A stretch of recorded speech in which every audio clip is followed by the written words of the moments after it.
When I grew up, my grandpa, he had a farm with raising cattle and horses, and he gave me a horse when I was a kid. And one of the most important things he taught me when I was trying to learn how to break my horse, you want to work with a horse, not against it, and you'll get a better horse out of it. And I use the same policy with my animals. I want to work with the animals, not against them. I guess I started with reptiles when I was about 18. I still lived at home, and my little brother got an iguana and a gecko. He didn't know what he was doing at the time, and he was very young. He's 8 years younger than me, so he's about 10, and he had those. And an iguana is actually an extremely advanced reptile to keep, but nobody knew that. My mom didn't know that. I didn't know that. My little brother didn't know that, because they're cheap to buy in a pet store. You would think that would mean they're the good one, a good choice. He wasn't doing a good job taking care of him. The gecko didn't make it. And the iguana, I could see, wasn't getting the care he needed because he was a 10-year-old kid. He didn't know what he was doing. And I wanted to make sure that animal was cared for. So I jumped in and started taking care of it. My horse had passed away a few years before, and I was still pretty broken up about it, and I missed having a horse, so I named that iguana Horse. I got a harness for it, I took it everywhere with me, and that's when I started reading about them and studying and learning about all these animals. Like, wow, reptiles. It brought me back to when I learned about the Komodo dragon, because I was kind of a fantasy kid and I was into fantasy novels, dragons and wizards. And the Komodo dragon brought me out of the fantasy world into exploring the real world and understanding science. That was the catalyst for getting me excited about science. Now I had a lizard that was going to get big, so I wanted to learn more, and I was back into reading about science. And now I'm into biology, reading about them, getting excited, learning about them. And yeah, I had that iguana for a long time. As time went on, I moved up to monitor lizards. And because that was what the Komodo dragon was, and that's what I really wanted to be into. And I happened to start the business when I had the 2 monitor lizards. If I were to describe what Scales and Tails is, I would say that we are a traveling reptile show and exhibit. Mostly we go out to locations to bring animals to somebody there. We go travel and do displays in small towns that might not have an easy time getting up into town into a zoo to see animals.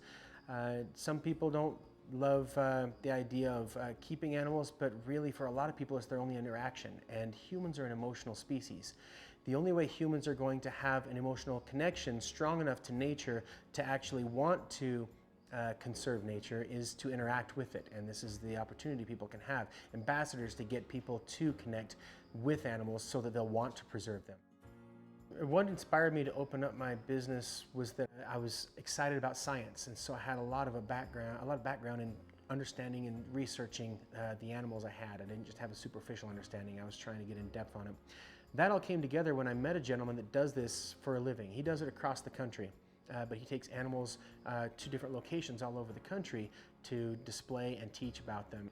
But he said you have the right set of skills, and he was willing to coach me through it.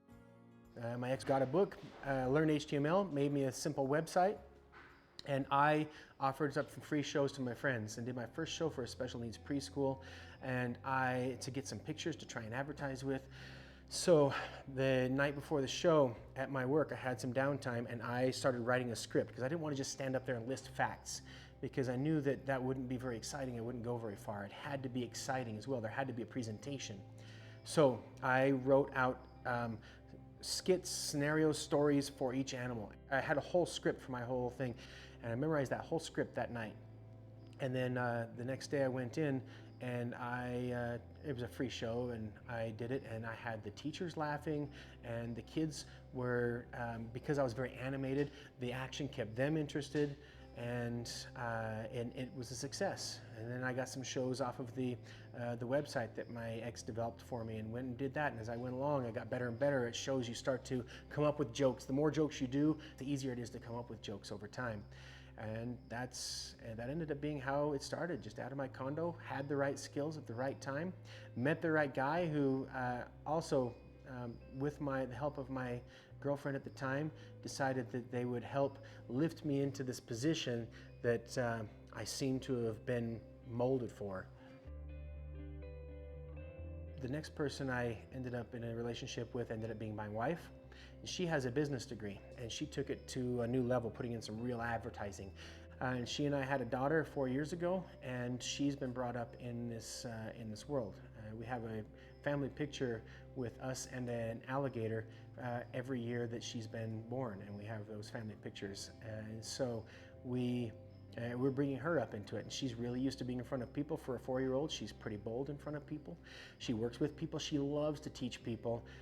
There are things she doesn't understand. For example, if she's got a snake and somebody's afraid of a snake, she doesn't understand why they would be, so she'll keep trying to offer them a snake as they're running away or getting scared, and we have to work with her on that. So her fears of these animals are vastly subdued. She's also very knowledgeable about the animals, and as a team, we've brought the show much higher. It wasn't so hard to just build the business. The real challenges were people who started to feel like I was encroaching on their territory. There was a gentleman that I worked with, I was trying to volunteer for early on to try and learn how to handle the animals.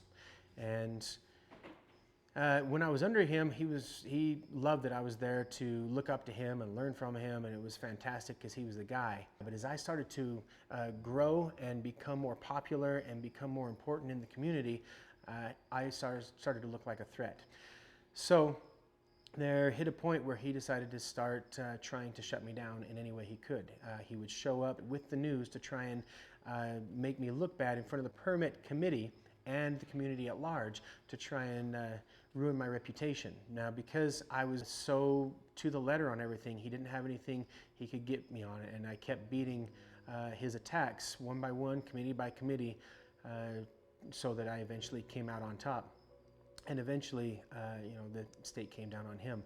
But it was years of stress. I mean, the inability to exercise and the stress and the depression that came along with it. I gained a whole lot of weight, and still battle both the weight and the arthritis to this day.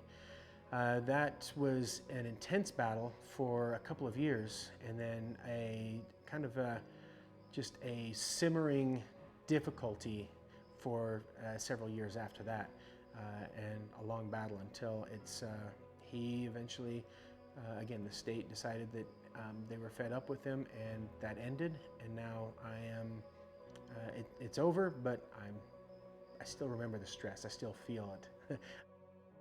You do this for the love of what you're doing. I really do feel like I'm contributing to the community and contributing to nature and conservation as a whole by trying to bring up a generation that is more nature conscious and more scientifically literate. But it does not pay. You don't do it for money.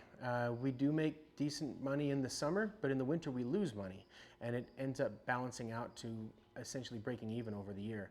So during winter, around Christmas, when everybody expects you to have money, everybody's giving you gifts and hoping for that gift in return, and you're just like, thanks, I don't have anything because I'm broke. It hurts my feelings around Christmas to not be able to provide for my family. My daughter's at an age where Christmas is a big deal, and I'm just doing every side job I can come up with, breaking my back, finding other jobs to do. Anything to just try and make a few extra bucks to try and make it through. And oftentimes having to borrow money from family. And it just makes you feel awful to not be self-sufficient during that time of year.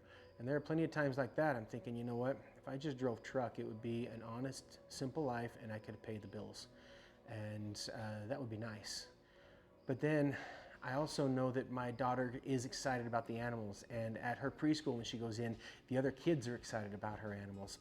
And when I go to a school and I see kids get excited and the teacher is thrilled that now the kids are thrilled about the animals, and I get to interact with animals that just inspire me. I mean, they get me super excited and make me want to keep going. I get reminded that there's a reason that I'm sacrificing to do this, and it's not for the money, it's because I believe in what I'm doing.